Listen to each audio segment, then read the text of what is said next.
Bakit pinili mong mag-ship sa pagnenegosyo? Ako po dati pa po estudyante pa lang. Mahilig na po ako magbenta-benta. So nagsimula po ako nagbebenta ng load, nagbebenta ng vitamins, insurance, halos karamihan po binebenta ko na. So parang nasa akin po talaga na yung gusto kong nagbebenta. So, bale noon po after nung pagbabarko, hindi pa naman po talaga ako nagbe-bake na noon. So nataon po after nung pandemic is marami pa po akong pinasok eh. So nagpumasok din po ako sa virtual assistant, yung trabaho po internet na Work from home. work from home po yung nauso hanggang ngayon. Then after nun is pumasok pa po ako ulit sa shipping company, manning agency po ng Seaman. Isa din po ako sa mga nag-aayos, nagpapaalis po ng mga seaman natin. Then after po nun, nag-bakasyon po kami ng girlfriend ko ngayon, asawa ko po si Ina, na mag-Hong Kong.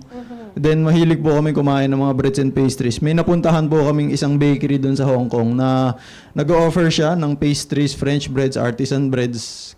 Karamihan din po is lahat may sourdough. Yun po, doon po kami nakakuha ng idea. Kasi pagpasok nyo po sa tindahan, sobrang ganda ng energy. At sobrang bango. Sobrang bango po. Parang papasok ka freshly baked. Uy, malayo pa lang po. Uy, ba't ang haba ng pila pagpasok mo ng tindahan? Kaya pala. Then nung bumili po kami ng mag-asawa is bakit ang iba yung energy dito sa mga ganitong bakery na bakit wala sa Pilipinas? Kasi karamihan naman po na nagtitinda dito is yung Pinoy bakery po natin.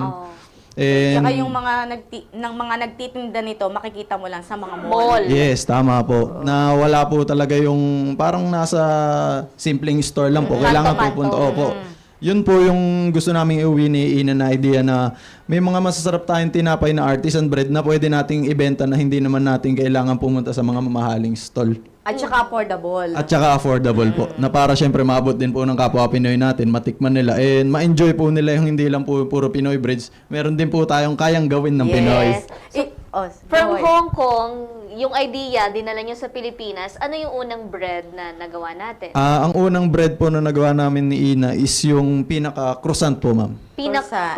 Yes po. ganito. Yan, yung assorted Croissant. varieties po natin ng croissants. Aha. Ilan, from the start, yung preparation nyo, paano yun? Nag-training ka ba ng Nag-attend baking? ka? Nagsimula po after nung nag-Hong Kong po kami is almost 1 year din po yung preparation bago ko po talaga may lunch yung business namin. Because pumasok din po ako talaga ng culinary school para may formal training po culinary talaga. May certificate. Opo, nag-short course po din po talaga ako sa culinary school kasi po may months po after nun nga, nag-try kami, home baking lang po, talagang as per instruction sa internet, sinusunod po yung mga Google University, YouTube University. Hindi po talaga siya makuha eh. So, kami po is ayaw din naman po namin maglabas ng product na hindi naman din namin gusto at hindi rin po namin ma-enjoy. So, ang ginawa po is nag-aral po talaga ako lang culinary school para po ma-perfect. Pero in the end po, hindi pa naman po talaga siya perfect kasi may mga gusto pa po kaming i-change ng konti para ma-fit yung pinaka-market ng Pinoy. Then after nun, mga ilang months din po, I think 6 months po yung doon po nung marunong 6 na months po. yung schooling. Halos 2 months po yung schooling, then 6 months pa po yung in-adjust ko para ayusin ko lang po uli yung product. Tsaka yung recipe talaga. Yung recipe po na amin po talaga yun. Signature recipe Opo. mo. Yes, correct po. Sino naman ang tumitikim na sinasabing, hindi, ito, pasado na. Quality control. Bale, nung nagko-quality control po, ako din naman po kasi kita nyo naman po sa katawan nung malaki Hindi naman talaga. masyado. Opo. Ayan, ingayahan nyo po sila ulit.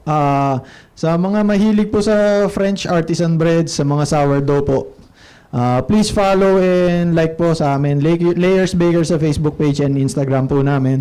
Then pwede po kayo mag-call sa number namin 0908-635-8698. Kami po ng misis ko yung admin do sa page. So pagka may mga request kayo, kindly lang naman po.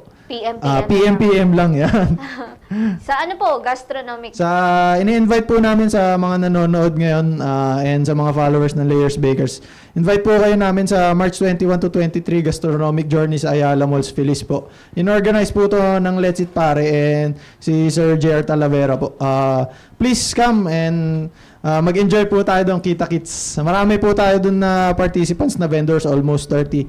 Kay Ma'am Patty Leasing and kay Sir Mark Del Rosar. Salamat po sa pag-organize. 10 a.m. to 10 p.m. Opo, mula umaga hanggang closing, Kita Kits. Pagka wala na po akong tinda, pwede po tayo mag-usap. Halagang payo naman po, sir, para sa mga gusto ring magtagumpay sa negosyo. Ang mapapayo ko lang po is pagka may naisip ka na idea or may gusto kang gawin or simulan, simulan nyo po muna. bago nyo isipin na mahirap or bago nyo isipin or sukuan, gawin nyo po muna, pag-isipan nyo na maigi kung paano gagawin. And habang yung process po mahirap, enjoyin nyo lang kasi pagdating po ng nakuha nyo na end result, mas magugustuhan nyo, mas ma-enjoy nyo. At least, masasabi nyo sa sarili nyo na hindi kayo sumuko, baka sabi nyo sayang, baka pwede pa palang kayang gawa ng paraan. Pinoy, ito na ang ating